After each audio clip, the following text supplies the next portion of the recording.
Hello dear student, आप सभी का एक बार फिर स्वागत करते हैं अपने इस यूट्यूब चैनल पे। आज के इस वीडियो में क्लास 10th गणित के लिए हम लोग 20 मोस्ट वांटेड एमसीक्यू क्वेश्चन करने वाले हैं। ये सभी एमसीक्यू क्वेश्चन 2024 में बार बार पूछे गए हैं, 2023 में बार बार पूछे गए हैं और आपके एनसीईआरटी के भी कई क्वेश्चन इसमें मैंने लिया है।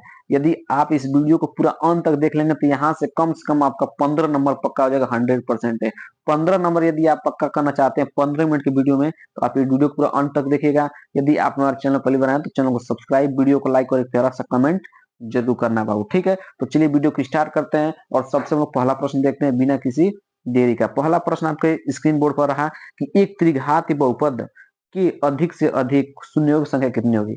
त्रिघाती बहुपद में कितने शून्यक होते हैं वो बताना है।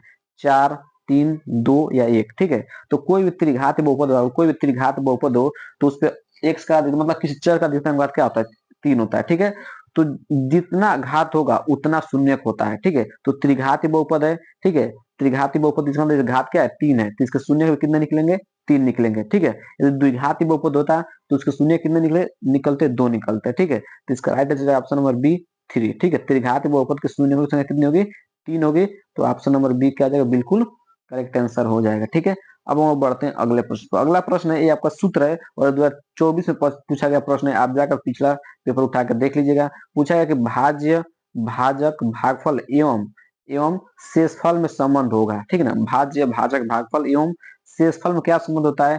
भाज्य बराबर शेषफल इंटू भागफल प्लस भाजक, या भाजक इक्वल टू भाज्य गुणे भागफल प्लस शेषफल, या भाज्य इक्वल टू भाजक गुणे भागफल प्लस शेषफल, या भाजक इक्वल टू भाज्य प्लस भागफल गुणे शेषफल। ठीक है, तो इसका राइट आंसर क्या हो जाएगा, जो भाज्य, भाजक और भागफल और शेषफल में क्या संबंध होता है, तो ऑप्शन नंबर सी भाज्य इक्वल टू होता है भाजक गुणे भागफल प्लस शेषफल।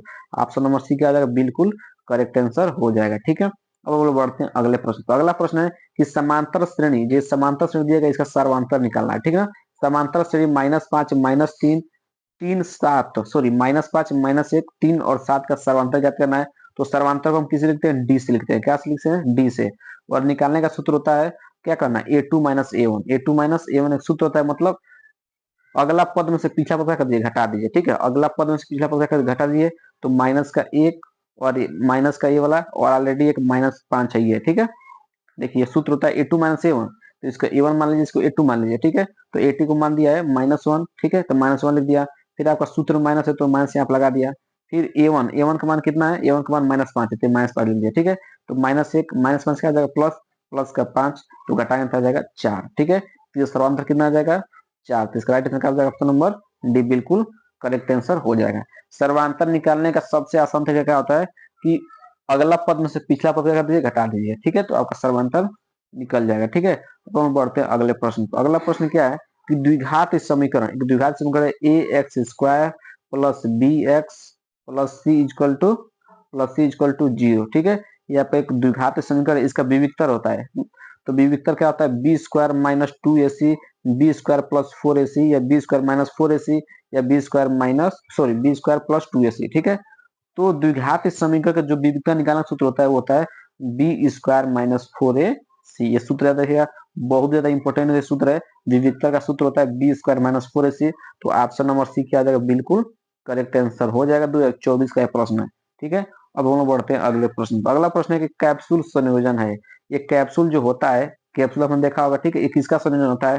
ठीक है, तो यहाँ पर मैं बता दूं कि जो कैप्सूल होता है इसमें दो अर्धगोला होते हैं और एक बेलन होता है। ठीक है, तो दो शंकुओं का बिल्कुल नहीं, एक बेलन और दो अर्धगोले का। बिल्कुल राइट आंसर हो जाएगा ऑप्शन नंबर बी। एक बेलन लगा होता है, इस तरह का एक बेलन लगा होता है, इसके ऊपर क्या लगा होता है, दो अर्धगोला लगा होता है। ठीक है, तो राइट आंसर क्या हो जाएगा, ऑप्शन नंबर बी बिल्कुल करेक्ट आंसर हो जाएगा। एक बेलन एक अर्धगोला बिल्कुल नहीं, और एक बेलन दो गोले बिल्कुल नहीं। ठीक है, तो राइट आंसर क्या हो जाएगा, ऑप्शन नंबर बी, एक बेलन एवं दो अर्धगोले का। ठीक है, अगला प्रश्न क्या है।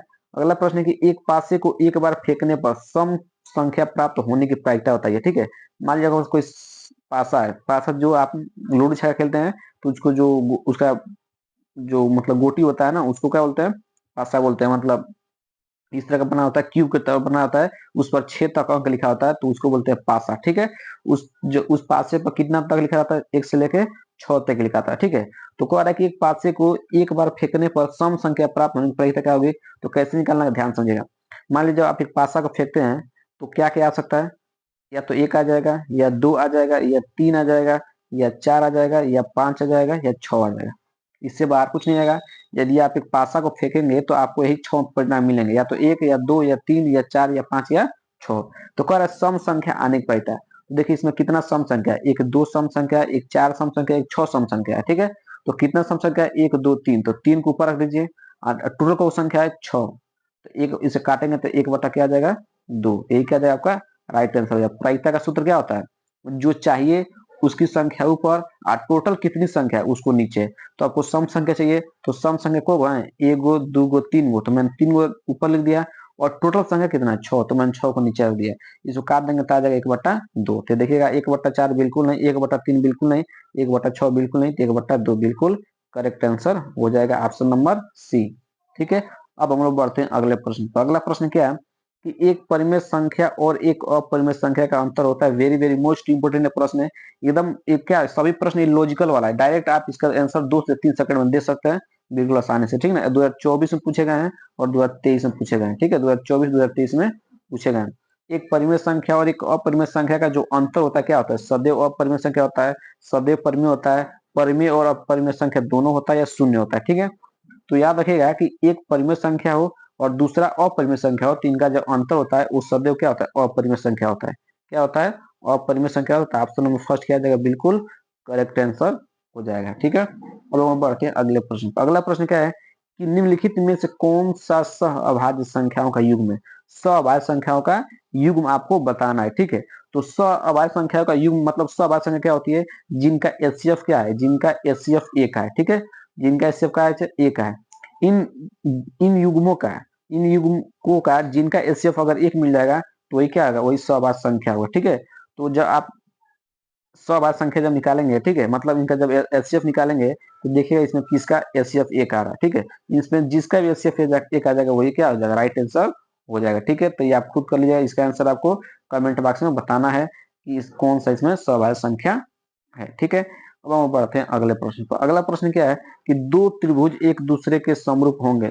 दो त्रिभुज दिया गया, मान लीजिए एक त्रिभुज ए है, एक त्रिभुज ए। ये दो त्रिभुज एक दूसरे के समरूप कब होंगे, यदि इनके संगत कोण बराबर हो। संगत कोण मतलब होता है कि ऊपर वाले ऊपर के बराबर, ये वाला इसके बराबर, और ये वाला इसके बराबर, इसको बोलते हैं संगत कोण। ठीक है, यदि इनके संगत कोण बराबर हो, यदि यदि इनकी संगत भुजाओं का अनुपात बराबर हो, मतलब ये वाला भुजा इस भुजा के अनुपात में हो, ये वाला भुजा इस भुजा के अनुपात में, और ये भुजा इस भुजा के अनुपात में हो। ठीक है, या सी ऑप्शन ए और बी दोनों, या इनमें से कोई नहीं।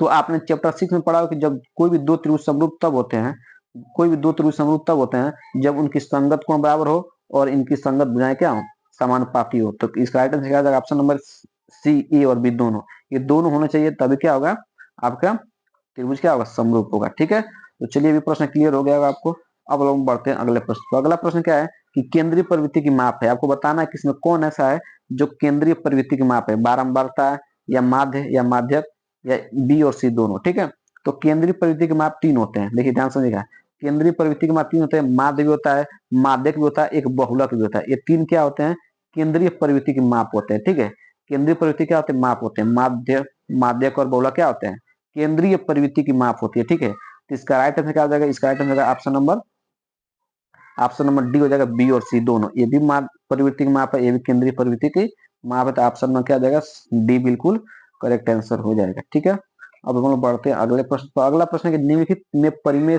अपरिमेय संख्या होगी। इसमें बताना है कौन अपरिमेय संख्या होगी। ठीक है, तो √25 एक अपरिमेय संख्या नहीं है, क्योंकि इसको लिख सकते हैं 5/1 लिख सकते हैं ना, बिल्कुल लिख सकते हैं, क्योंकि 25 का वर्गमूल क्या होता है, 5 होता है। उसी तरह 81 का क्या लिख सकते हैं, 9/1, क्योंकि 81 का वर्गमूल होता है 9, और 9 के नीचे एक लगा देंगे तो परिमेय बन जाएगा। ठीक है, अब यहाँ पर जो 5/3 है ये ऑलरेडी बट्टा में दिया हुआ है, तो ये क्या होगा, परिमेय होगा। लेकिन जो ये वाला दिया है ऑप्शन नंबर डी, ये अपरिमेय संख्या है, परिमेय संख्या नहीं है, क्या है, अपरिमेय संख्या। तो राइट आंसर क्या हो जाएगा, ऑप्शन नंबर डी बिल्कुल करेक्ट आंसर हो जाएगा। ठीक है, अगले प्रश्न में बढ़ते हैं। अगला प्रश्न है कि किसी द्विघात समीकरण, किसी द्विघात समीकरण a x square plus b x plus c equal to 0 के ग्राफ का आकार होगा परवलयाकार, या आयताकार, या सीधी रेखा, या वृत्ताकार। ठीक है, तो जो द्विघात समीकरण होते हैं बाबू, उनका जो ग्राफ का आकार होता है वो किस आकार का होता है, परवलयाकार होता है। ठीक ना, परवलयाकार होता है। ठीक है, तो ऑप्शन नंबर फर्स्ट क्या आ जाएगा, बिल्कुल करेक्ट आंसर हो जाएगा। ठीक है, अगला प्रश्न बढ़ते हैं। अगला प्रश्न क्या है कि आर त्रिज्या का एक ठोस अर्धगोला का कुल पृष्ठ क्षेत्रफल क्या होगा। एक आर त्रिज्या कोई अर्धगोला क्या है, अर्धगोला है, इस तरह का आर त्रिज्या का क्या है, एक अर्धगोला है, ठीक है। कह रहे कि उसका कुल पृष्ठ क्षेत्रफल क्या होगा, 2 πr² या 4 πr² या 3 πr² या 6 πr², ठीक है। तो एक अर्धगोले कटोरा का जो पृष्ठ क्षेत्रफल होता है, कुल पृष्ठ क्षेत्रफल क्या होता है, 3 πr²। ऑप्शन नंबर सी क्या आ जाएगा, बिल्कुल करेक्ट आंसर हो जाएगा, ठीक है। अब बढ़ते हैं अगले प्रश्न पर। अगला प्रश्न क्या है कि 15, 18 और 24 का लॉसव क्या होगा, ठीक है। लॉसव ज्ञात करना है, इस तरह को निकालना है, 15 का, 18 का और इसका 24 का, ठीक है। तो आप इसका लॉसव निकाल लीजिएगा। इसका भी आंसर आपको HW के रूप में देते हैं और इसका आंसर आपको कमेंट बॉक्स में बताना है, ठीक है। एलसीएम निकालना है, एलसीएम बहुत आसान है, आप पीछे क्लास में पढ़ चुके होंगे, ठीक है। तो एलसीएम इसका बताना है, ये 2024 का प्रश्न ये भी है, ठीक है। अब हम बढ़ते हैं अगले प्रश्न पर। अगला प्रश्न है कि निम्नलिखित में से कौन सी किसी घटना की प्रायिकता नहीं हो सकती। ध्यान से देखा, प्रायिकता जो होती है कभी एक से अधिक नहीं होती है।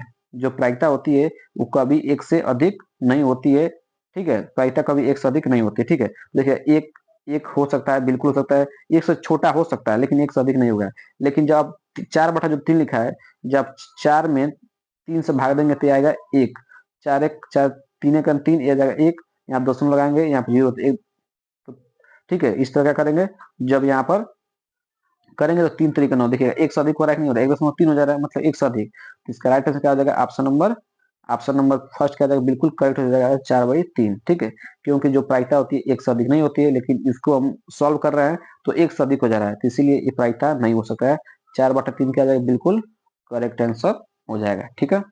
अब हम लोग बढ़ते हैं अगले प्रश्न पर। अगला प्रश्न क्या है कि दो त्रिभुजों के क्षेत्रफलों का अनुपात उनकी संगत भुजाओं के अनुपात के वर्ग के बराबर हो तो इन त्रिभुज होंगे समबाहु, ठीक है, सम विषमबाहु या समरूप या समद्विबाहु, ठीक है। कह रहा है कि यदि कोई दो त्रिभुज हो, उनका क्षेत्रफल मतलब मान लीजिए एरिया, ठीक ना, एरिया मान लीजिए त्रिभुज A1 का एरिया है, A1, ये त्रिभुज A2 का एरिया है, ठीक है।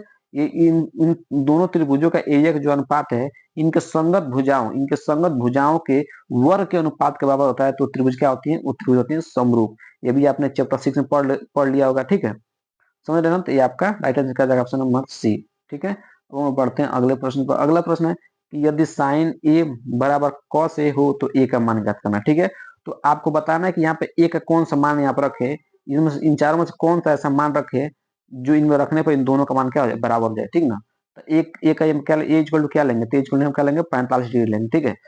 क्योंकि साइन 45 पर भी 1/√3 1/√2 होता है और cos 45 में भी 1/√2 होता है, ठीक है।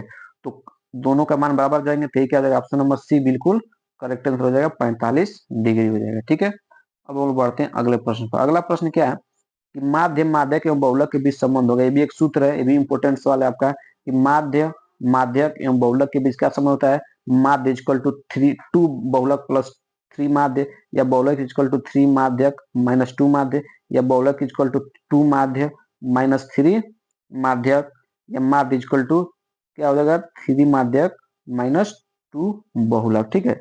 तो जो आपका सूत्र होता है, क्या होता है, आपका सूत्र होता है बहुलक इक्वल टू क्या हो जाएगा, माध्य इक्वल टू होता है बहुलक 2 माध्य प्लस बहुलक, ठीक है। तो इसका right answer option number B, ठीक है। क्या हो जाएगा, ऑप्शन नंबर बी बिल्कुल करेक्ट आंसर हो जाएगा। बहुलक इक्वल टू क्या होता है, 3 माध्यक माइनस 2 माध्य, ठीक है। तो ऑप्शन नंबर बी क्या आ जाएगा, बिल्कुल करेक्ट आंसर हो जाएगा, ठीक है। अब हम लोग बढ़ते हैं अगले प्रश्न। अगला प्रश्न है दी गई संख्याओं में अभाज्य संख्या होगी। इसमें बताना है कि दी गई संख्या में कौन अभाज्य संख्या होगी, 0, 1, 2 या 8, ठीक है। तो ध्यान समझिएगा कि जो 2 होता है ये सबसे छोटी अभाज्य संख्या होती है। 2 क्या होता है, वो सबसे छोटी अभाज्य संख्या होती है। तो इसका राइट आंसर क्या हो जाएगा, ऑप्शन नंबर सी बिल्कुल करेक्ट आंसर हो जाएगा, ठीक है। अब हम बढ़ते हैं अगले प्रश्न पर। अगला प्रश्न है कि केंद्रीय प्रवृत्ति की माप है। इसमें बताना है फिर कि केंद्रीय प्रवृत्ति का माप कौन है, बारंबारता या संचयी बारंबारता या वर्ग अंतराल या बहुलक, ठीक है। तो मैंने पिछले क्वेश्चन में बताया है कि जो केंद्रीय प्रवृत्ति की माप होती है 3 होते हैं, माध्य, माध्यक और बहुलक। तो इसका राइट आंसर क्या हो जाएगा, ऑप्शन नंबर डी। बहुलक क्या है, केंद्रीय प्रवृत्ति की माप है, तो ऑप्शन नंबर डी बिल्कुल क्या हो जाएगा, करेक्ट आंसर हो जाएगा, ठीक है। तो इस तरह मैंने आपको टोटल 20 MCQ क्वेश्चन कराया है, बहुत जल्दी जल्दी कराया है ताकि आपका टाइम वेस्ट ना हो, ठीक है। तो वीडियो कैसा लगा कमेंट बॉक्स में जरूर बताइएगा।